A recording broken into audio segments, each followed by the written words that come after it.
Welcome to Your Need to Know. I'm your host, Catherine Reed, and joining me today is VeVe Davis. She is the co-founder of Donovan Angel Foundation. This foundation is committed to raising awareness, providing advocacy, and education around Fragile X syndrome. Thank you so much for being here, VeVe. Thank you so much, Mayor, for allowing me to come and discuss something that's very passionate for me and my family and my board of directors, Donovan Angel Foundation. So Donovan is your son. Let's start there. So every organization has a founding story, but your founding story starts with your son. So tell us a little bit about Donovan. Donovan is a 16-and-a-half-year-old student at Robertson Secondary High School, and he loves music, he loves sports, and he is on the honor roll there at Robertson in their special needs program. And Donovan was a typical 2-year-old, and he wasn't making milestones like other kids that I would see in the supermarket when we would go shopping and out and about. And I asked his pediatrician what was going on, if he could be tested for autism or developmental delays, and I was sent to Child Find, which is a part of Fairfax County school system. And they said, oh, Donovan is fine, he just have a developmental delay. And by this time, he was potty trained at like 1.5, but he still wasn't meeting other milestones. And finally, they kept saying that Donovan just has a developmental delay. That's what the IEP at schools were saying. And I said, but I want to know why. Why does he have a developmental delay? And as I went to my pediatrician, he then said, I'm going to send you for genetic testing. And we were sent to Inova Fairfax Hospital, and Dr. Hauser there did the genetic testing. And by this time, Donovan was 11 years old. And they tested him for Fragile X syndrome because of the features. And that's a part of it. But they don't test for that when they are newborns. They test for a lot of different diseases, but Fragile X isn't one of them. So Donovan Angel Foundation also advocates for early detection. And Donovan and I went to Capitol Hill in February with National Fragile X Day and advocated for our senators, Kane and Warner, to do something about early detection, which leads families to make more wiser decisions about what they can do for early intervention. And that's how we started the foundation. So I know it must be very frustrating. I had a child with an IEP too, and it was kind of like, well, he has a learning disability, but we don't know what it is. And as a parent, it's very frustrating. It's also very frustrating when you feel like the school system is waiting for your child to fail. Yes. You know, it's called the waiting to fail model, and a lot of parents have sat in this studio and told me how frustrating it is. Yes. When you're told by a teacher, well, you know, it's delayed, they're still on a curve, it's not, just slower, and you know, as a parent, I as a parent knew something was terribly wrong. Yes. But the school system is enormous. It's a large school system. And so coming up with better ways to assess and test is critically important. And clearly, you are a very strong advocate because you kept going back and insisting that they do more. So he's 11 years old. He gets this genetic test. What happens after that? Once you have a diagnosis, then what happens? So once I had the diagnosis, I go to the school and I tell them, this is what Donovan has. Fragile X syndrome is on the X chromosome, and it's a mutation in the X chromosome. And when I told them that it was Fragile X syndrome, it's a intellectual disability that can have behavior issues, anxiety, depression, language and speech disorders, and autism can be a part of some individuals with Fragile X syndrome. And so after that, you know, they still basically treated him as a child with a disorder, you know, just a developmental disorder. But at least I had the diagnosis, I asked them if I could be in a database to do research and find out what could be done to enhance their cognitive, because that's the main thing with Fragile X syndrome. And I was put into this database, Donovan and I got a call one day from Tetra Therapeutics, and they said, we have a clinical trial for males 9 to like 35, and we would like for Donovan to be a part of it. And I said, of course. So we chose to go to Greenville, South Carolina, because I'm a native of South Carolina. So we traveled to Greenville, South Carolina, and Donovan, this has been like 2 years, he was put into a clinical trial, a double-blind clinical trial, which the doctors and the clinic are not aware of if he's getting a placebo or the real thing, and we wasn't either. So Donovan has been in that clinical trial. July of last year was a year, and then he started the real medicine after that, and it has really enhanced his cognitive, his behavior, his vocabulary. So I suggest that parents that don't know what is going on with their child, that they do get genetic testing, and don't take just it's a developmental delay for an answer, because there are trials out here that can help your child. So it wasn't a hard decision for you to say we want to be part of the clinical trial. I mean, there might be parents who are like, I don't know if I want my child to be in some sort of experimental program, but you saw the value of putting him in this trial. Yes, because I felt like if I did nothing, then nothing else would happen. But if I did something, it would help Donovan and other children and individuals with Fragile X syndrome. So, and I am also participating in researches at the University of South Carolina Public Health School in South Carolina. My mom and I participated in a research study for individuals aging, because I am a Fragile X carrier, and so is my mother. Wow. So there are complications with that, which we will discuss with health professionals in our next part. Well, you bring up something really interesting when you have something that is a genetic disorder.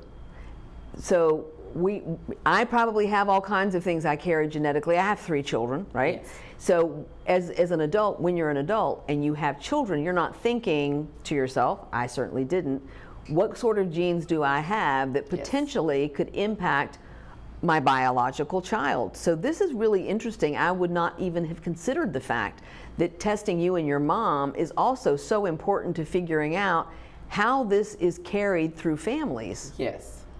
So early detection, and that's why Donovan Angel Foundation is very active in advocating for early detection. And we are actually advocating to get Fragile X syndrome, Fragile X testing as a test for newborns, because then the families can decide what they can do to empower them and to make their lives better and their children, because it has impact on the carrier as well. Now I'm finding out that I have issues because I'm a carrier. And families go, we've gone years and didn't, if it wasn't for me pushing to get Donovan tested and really find out the why and how, then we would never know that it was in our family.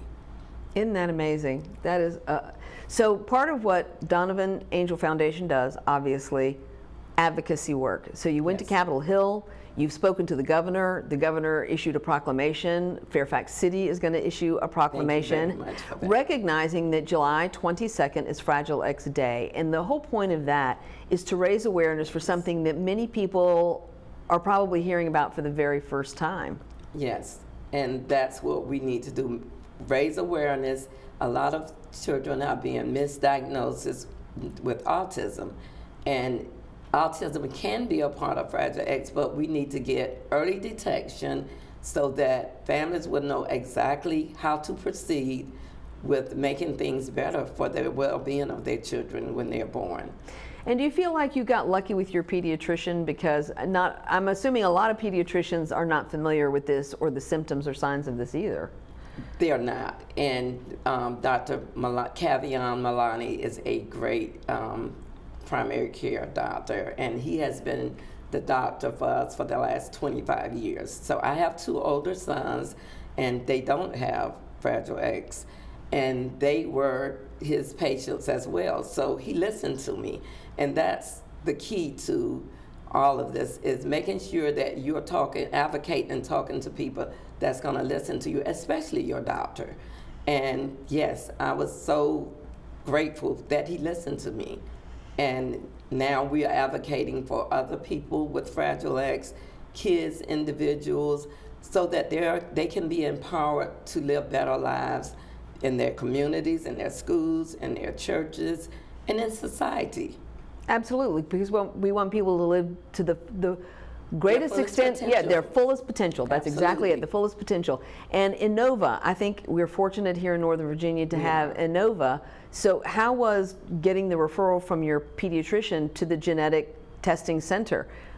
Is that all that was required, is a referral from your pediatrician? That was all that was required. It's just for me to ask my pediatrician, and he sent gave me the referral that day after I came back, for the 3rd time and said, but it was very easy. And once they came back with the diagnosis, were there counselors at Innova? There were counselors. My husband and Donovan and I we had counseling, and they were very, very impactful with what we could do, what I needed to do to take care of myself as well.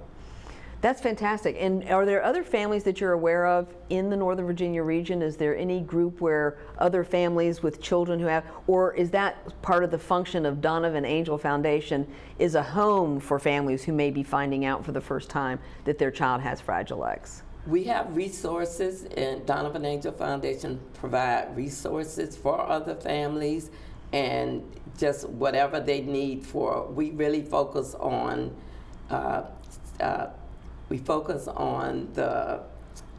therapies for Fragile X that will help kids with disabilities. And I like to refer them as extra special kids. That is so, I love kids. that. And Donovan knows that he's an extra special kid. Yes. I know that he does.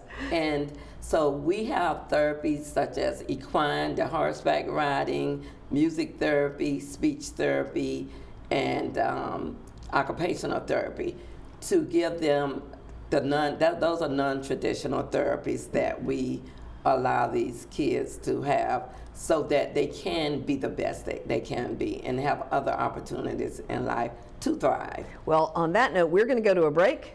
Join us after this break. We are talking with VeVe Davis. She is a co-founder of Donovan Angel Foundation. Caitlin, be serious.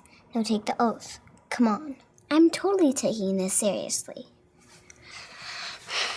Okay, I'm ready. You may begin. I pledge that I will never meet in person with anyone I first met online without checking with my parent or guardian. And furthermore, if my parent or guardian agrees to the meeting, it will be in a public place and my parent or guardian must come along. Do you pinky swear? I do. When you teach your kids about internet safety, they'll pass it on. For more information, go to cableclicksmart.org. I'll never forget the day our landlord called and said, "Read your lease. No pets allowed." My owner tells him my dog ate the lease, but that didn't work. And now I'm stuck in a shelter. But this pit bull is ready for a new crib. I'm loving, loyal, and play well with others. So don't be intimidated by all my muscles, because the biggest one I have is my heart. That's right, I said it.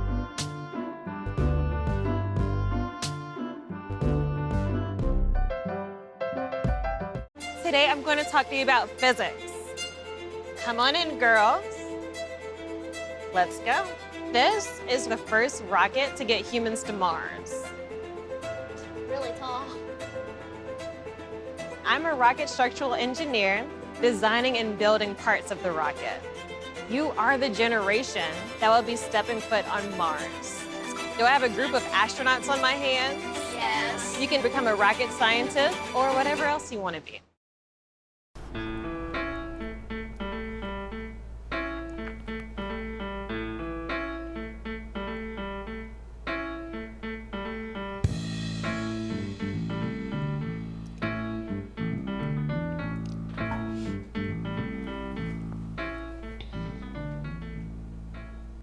Welcome back to Your Need to Know. I'm your host, Catherine Reed, and we are talking with VeVe Davis. She is the co-founder of Donovan Angel Foundation, named for her son Donovan, who was diagnosed with Fragile X syndrome.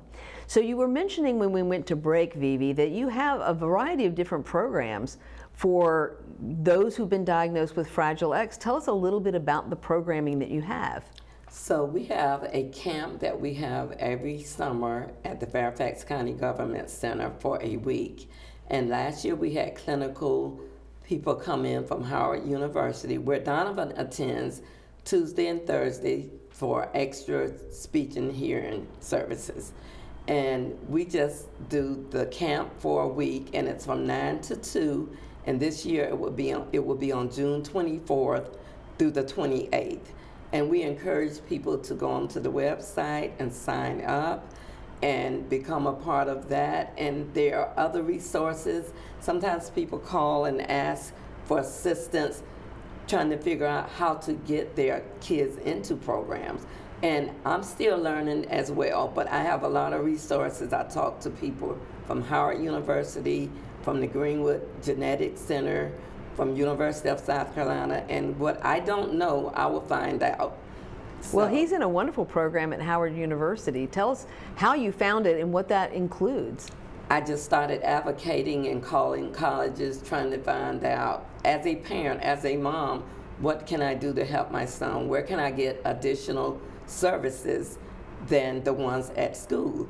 And I called Howard, and they put me on a waiting list, and a week later, he's been going there for like 10 years now. Wow. So it's amazing, and I think that intervention was really a big part of him speaking, because we were told that he would never speak. And now it's like, Donovan, can you be quiet? How about that? So that's why we are really advocating for the early intervention, early detection, because that gives families an opportunity to find resources and programs for the kids to thrive and be better productive in society and in their homes, in their families, in churches, in the schools, in just society. We want everybody to be productive. Absolutely, and these things are adapted. So part of your summer camp, I think we were talking earlier before the show started about fitness, and the fact that your son goes with his dad and works out. Well, you know, that is important. Physical fitness and health and strength, coordination, very important. So, but they have to be adapted, right, to people that have these certain kinds of challenges. Yes. So these are the kinds of the sorts of things that the foundation is working on developing. Yes. And so my son goes every Wednesday with his dad to a facility in Fairfax Corner for fitness and wellness. And he works out for like 45 minutes straight. So this facility will give the kids at camp entire week of services. And they will adapt to their needs, and their kids with different abilities. Any kids, we like inclusiveness. So we have kids with different abilities like Donovan, but kids that has normal abilities. So everyone is welcome, and we really want inclusiveness. We encourage inclusiveness so that the kids can learn from each other. You know, and I think that's true when you've got kids who have siblings. Or I have found that a lot of programs that are for children with special needs often include a sibling, just because that's, and it is, you're right, mixing the kids up of differing abilities has a very positive effect. Very empowering for these kids. And I'm actually launching a program at our church with Donovan Loves Church. He's at church from 8 o'clock to noon on Sundays, and he's in the music program there. And they are doing more things with the kids. So I'm launching a program, their ministry, that's gonna speak to kids with special needs, but inclusiveness as well. So that's gonna be very important and very empowering for kids in the church. So I'm trying to reach wherever I can. Well, you bring up something too, and I don't always think about the power of faith communities and ministries, but you're absolutely right, because they have the infrastructure, they have the people, they have the resources, they have the outreach ability, and the space too, which is something that you can't always get space for programming. But faith communities, that was a marvelous thing to think of. Yes, so at Donovan Angel Foundation, that's what we the board members, our board members, I would be remiss if I didn't say something about our board members. They are phenomenal, amazing people that actually are great leaders, and because of them, the foundation is being successful. And not only do they pour into the foundation, they pour into Donovan. They have special personal relationships with Donovan, including my husband, VeVe Davis, who is the CEO and co-founder, my sons, Travis and Dante. Donovan is a board member. We have Dexter Green, who's a military captain. We have Maria Purnell. We have Dr. Martine Alley, which was a part of Howard University, Caleb Heinzman, and Joseph Earl Staley. So these people are the very best board of directors I have, and they pour into the success of the program, the success of Donovan.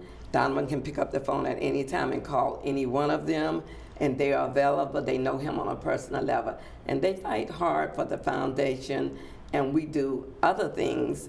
If we hear of things on the news like West Baltimore, they had a water crisis, and we deliver water from the foundation to West Baltimore because that falls under our umbrella of special needs and developmental delays, because the water is contaminated, and it causes developmental delays. Same as Flint, Michigan. We heard about the Flint, Michigan water crisis, which was horrible, horrific. And we sent, during the COVID, we couldn't get out and do things, as you know. We sent money up to a church in Flint, Michigan to purchase water, and the church provided the water and delivered the water to people's homes that was affected by that. And kids have a lot of contamination from the Flint water crisis.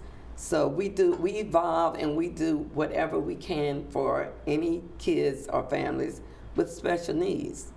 Well, I went to a drinking water summit that was sponsored by Fairfax Water probably 3 weeks ago, and that's where I heard about this issue of contaminated drinking water and the outsized impact that it has on children, which is why the crisis in Flint, Michigan was so awful, the amount of lead in the water. But one of the things that they talked about at the Drinking Water Summit too is that they can control the quality of water in the reservoirs before it goes into the pipes. A lot of people, especially in Fairfax City where the homes are older, they don't know what their pipes are made out of. And so we're trying to figure out how we can go out into our community in Fairfax City and advocate and provide resources for people to understand what their pipes are made out of if their homes were built like mine was built in 1953. Correct. And sometimes it's not even the pipe. It might be that you have a copper pipe, but it's lead solder. That was a real educational piece for me too, is the lead solder can contaminate the water. The water's not contaminated when it comes into your house, but it can be contaminated because of the pipes that are in your house. Absolutely. You know, and so I just think people do not sit around thinking about these things. I don't sit around thinking about these things, but these are things that we need to think about when it comes to children. Yes, and mentioning Fairfax Water, they are one of our partners for our camp. They do presentations at our camp as well and explain to the kids what you're talking about water, and you know what's going on with the water contamination and clean water versus the clean water. And it's amazing the presentation they give, and they give them booklets and explain, you know, what is going on with the water, and they love it. So they've been coming for 2 years, and they will be back this year. Also, one of our partners is Apple Federal Credit Union, and they come to the camp. They explain like Finance 101, basic finance to the kids. They open checking accounts for them, and they deposit $50 for them. So parents, come out and bring your kids. I mean, it's a lot of good things going on there. It's so funny. My kids opened accounts when they were in middle school and high school, Apple Federal Credit Union. They're now in their 30s, and that's still their major account. Like My son has had an account since he was in middle school, They're and a it's great still his credit account. union. So you're right about community partners. Community partners are so important. Very important. To the work of your foundation, but just in generally reinvesting in community. Yes. So you've got regular things that happen every year. Your website, we should mention your website's a great resource, DonovanAngelFoundation.org, because that's where you post upcoming events. Exactly. And every year we have a gala in December, like the middle of December. This year will be December 12th. And you were the speaker, keynote That's speaker. right. I will be there on Thank you so December much. 12th. So we have that, and there's speakers from everywhere. We have phenomenal speakers. Dr. Hauser from Inova Fairfax from the Genetic Clinic. She spoke. She'll be back this year as well. So we have so many resources. And as I said, if you don't know and you need to find out something, we are here to help. Yeah, and I would just double down too on the fact that what we need to push for largely at the federal and the state level is early detection through genetic testing. Because you know, your pediatrician referred you, but for all of the pediatricians who are unfamiliar and for all the parents who don't know to ask for genetic testing, this is a major hurdle to quality health care. Absolutely. And I didn't know to ask for genetic testing. I just said, I want to know why. And Cavion Milani, Dr. Milani listened to me, and he said, well, we're going to get genetic testing, because I wasn't pleased with just, he has a developmental delay. Why? What can I do about it? And that was my thing as a parent. I want to know what I can do to help my son. So now it's my son, other individuals, other kids, anybody, any extra special people, I want to help them. And we can do that through resources, research, and we are definitely, the Donovan Angel Foundation is a big part of all of that. And we're going to advocate, and I'm going to continue as long as I can in the Donovan Angel Foundation to advocate for that early detection, and so that it will lead to early intervention, because this is the key to these kids being empowered, families being empowered to get their loved ones what they need to thrive. Well, I want to say thank you, because you gave me an education. I had never heard of Fragile X until I met you, till I met Donovan, and I want to give all accolades to Donovan, because he puts in the work too. Donovan puts in the work, and I think he has ambition, and I think he's working on his skills, and I look forward to seeing him in December, if not before then. Yes. So thank you so much, VeVe. This has been a wonderful, wonderful show. Thank you so much. And for you at home, this is what you need to know about Fragile X syndrome.